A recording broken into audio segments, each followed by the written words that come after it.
It was approximately 12:15 when I entered the Johnson County Community Health Clinic. I was there for an appointment I had set up weeks ago, just a routine checkup. It wasn't a new place for me. I had been there a couple of times before. However, the place had an odd, nostalgic feel to it, as if it were a location from my childhood or something, and I could never pinpoint exactly what this feeling was or where it came from. As I walked in, an overwhelming feeling of deja vu swept over me. The hum of the flickering fluorescent lights, the white tile flooring, the muted beige paint that colored the walls. I noticed that there was a TV mounted in the corner, a smaller flat screen that was playing a short PowerPoint slideshow on loop of ads and events that were being held by the clinic. I passed the empty waiting area, a small area of the main room with magazines, children's playthings, and blue cushioned chairs, and I approached the woman at the front desk.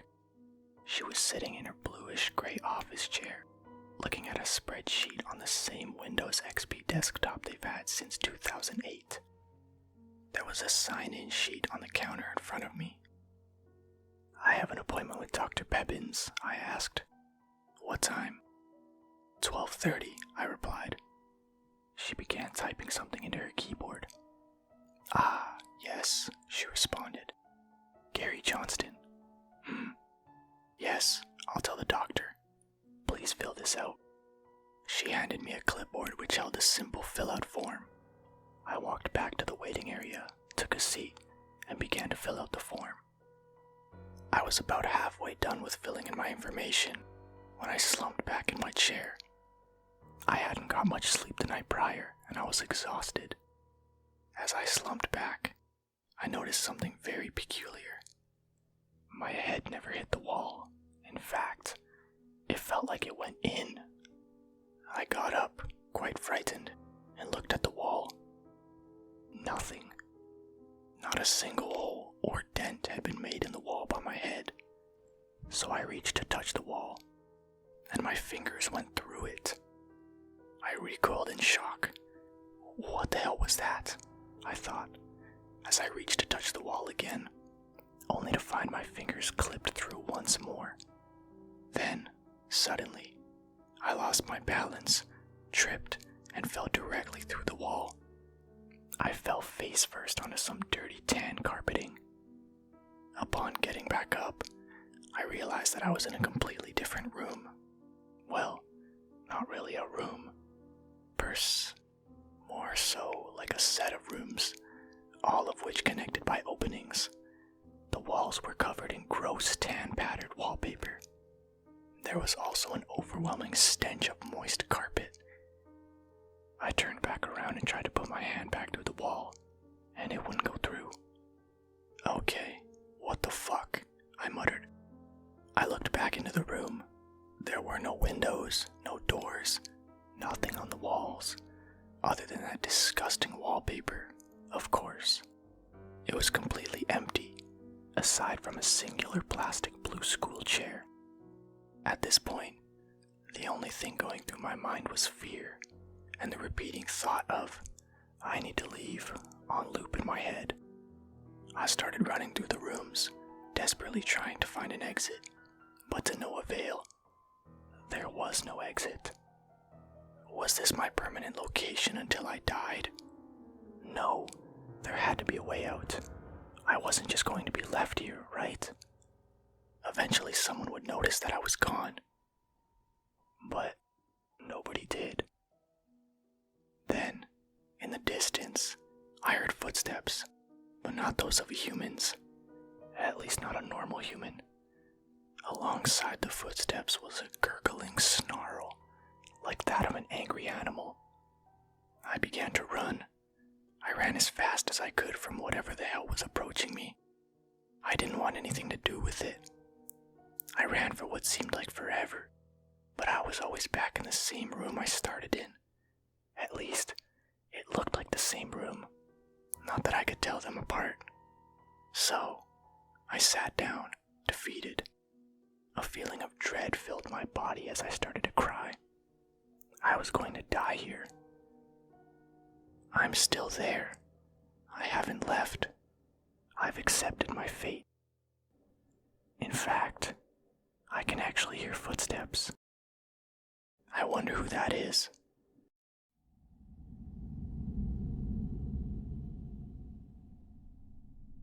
Last week, I discovered that a man had been living in my house. I called the cops, of course. They showed up and checked out the hidden room. After a thorough examination, they arrived at a firm conclusion. A man had been living in my house. So what do I do now? I asked the portly cop who was busy filling out a report. He mumbled, finishing his work and pocketing the notes. You, might want to stay in a hotel or something. He didn't make eye contact. A pause ensued. Okay, I responded.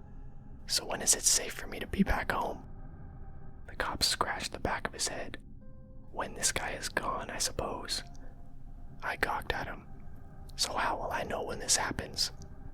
I wanted an answer. Any answer. He huffed. Look, I don't know. Come back when you feel it's safe to come back. He put his hands on his ample hips. You're saying that you have no idea who this guy is? I narrowed my eyes. No. I think I answered that question already. Every single time you asked it. He glared at me from the corner of his eye. Well, what do you want us to do? Arrest someone who isn't here? They left. I couldn't really afford an indefinite stay at a hotel. Being new to town, I had no friends, and I wasn't likely to make any by calling usual work acquaintances in the middle of the night to request a slumber party. I could move, but that would take weeks of preparation, and my plans would be very obvious to a stalker inside my home. So I went back to bed. I didn't sleep that night. For the next week, I kept my Louisville Slugger on one side of the bed and little Doodles on the other. Doodles is my stuffed dog. I considered buying a gun. I quickly realized, however, that people are very misinformed about firearms. I wasn't going to turn into She-Rambo by purchasing a pistol from the Walmart, and I truly didn't think I had it in me to end another person's life. So I waited for the cops, who promised to keep an eye out and call me if anything came up. They didn't call me. Do you want to know how to dream about stalkers all night? Have one show up in a secret room in your house. That shit will haunt every sleeping and waking moment. I finally cracked. My mom said that this city was too dangerous for a single woman to live alone. I hadn't told her about the secret room. She'd certainly freak out, but ultimately wouldn't have any more solutions than the cops did. Well, she might tell me to come home and live in my childhood bedroom for the rest of my life, but that wasn't an option for me. Regardless, it was time to accept defeat and tell her that she'd been right. Hi, Mom. Can I talk to Dad? I said as soon as she picked up the phone. What's up, Olivia? Dad asked as he whisked onto the line. I squeezed little Doodles. Hey, Dad, I had kind of a weird question. So, how you found this apartment? You said it was a friend of yours who gave you the info.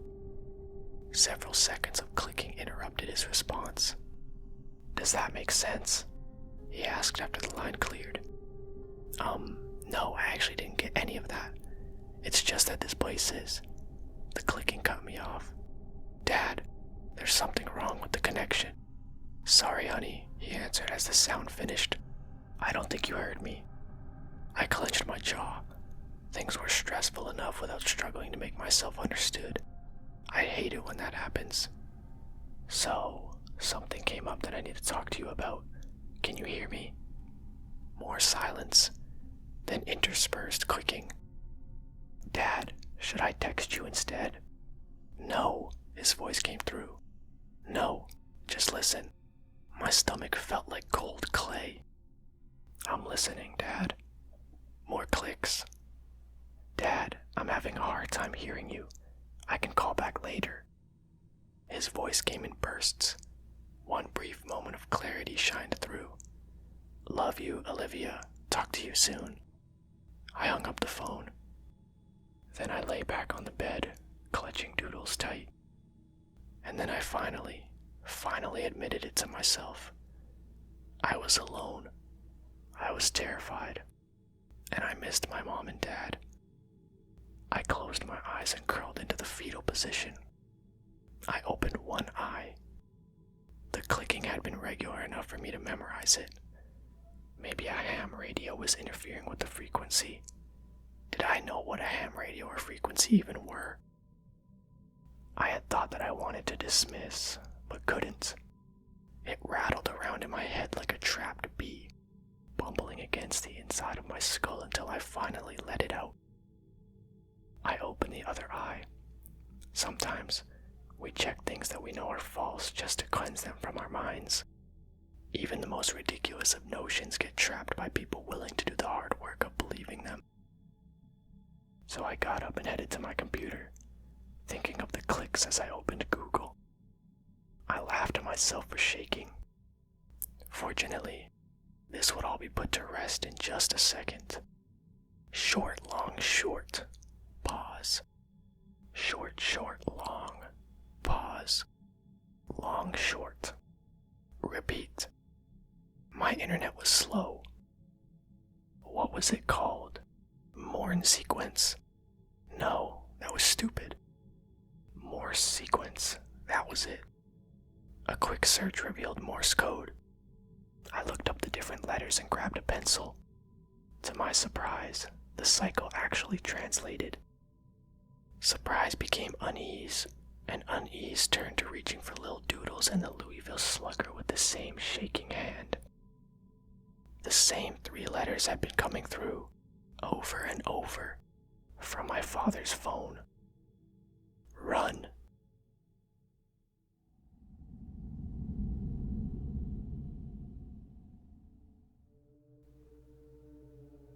Ring.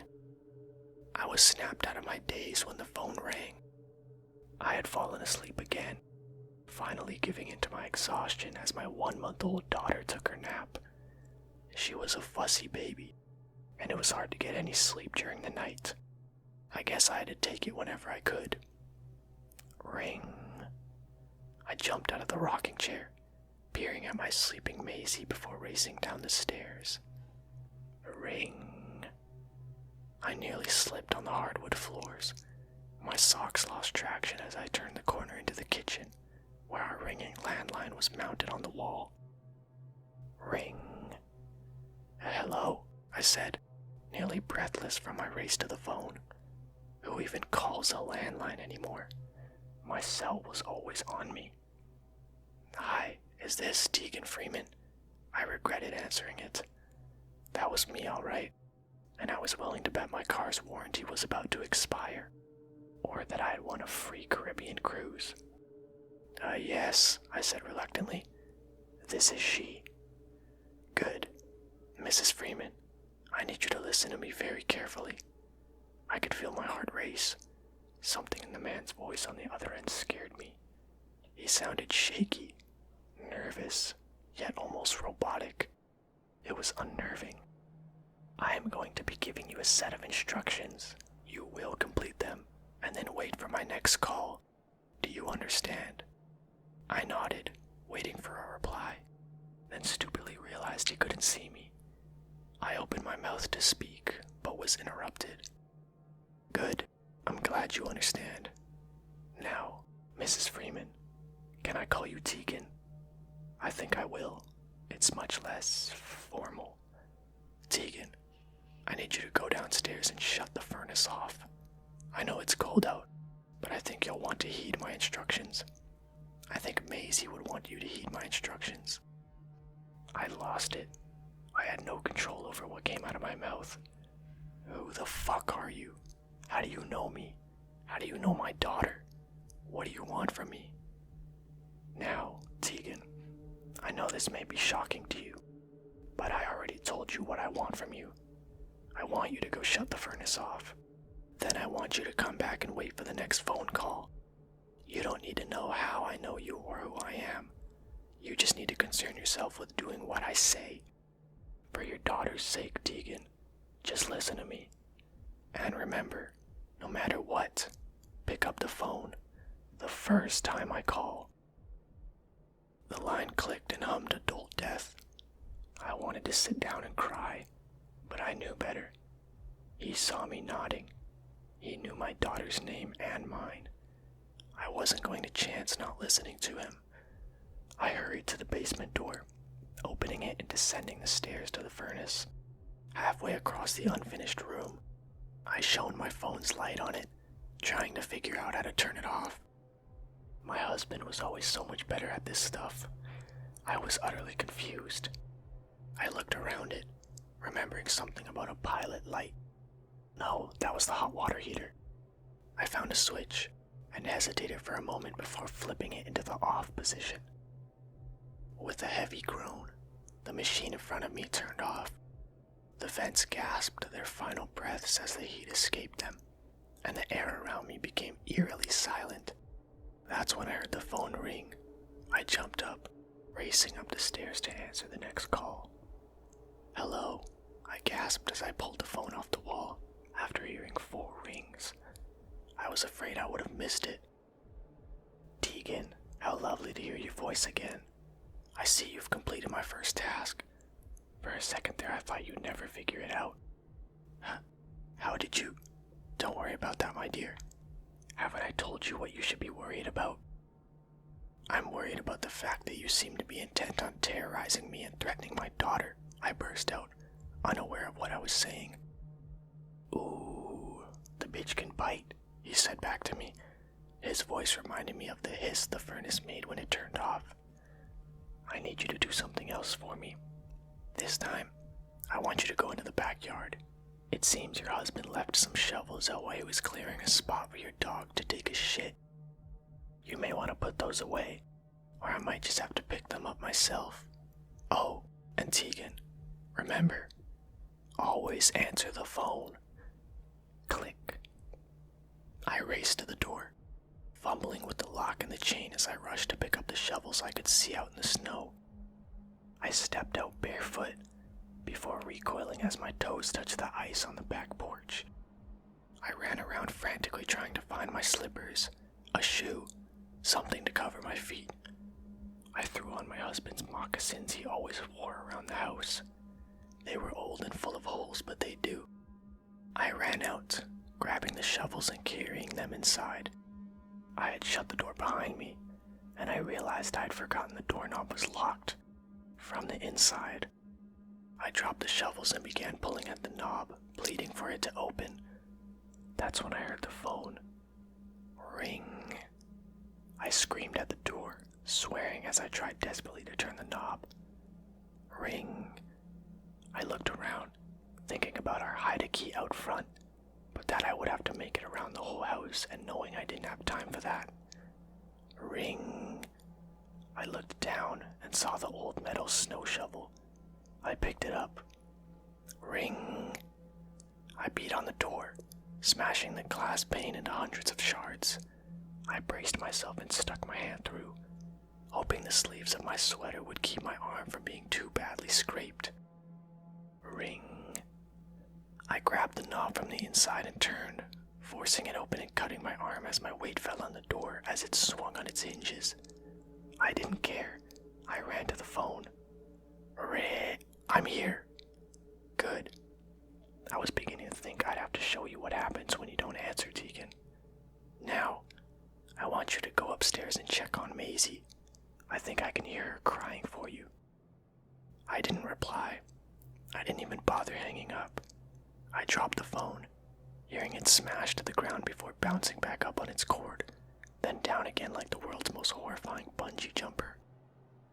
I could hear my daughter screaming her little head off, her wails piercing my heart. I burst through Maisie's door in time to see a shadowy figure carrying her to the window. I screamed for them to stop.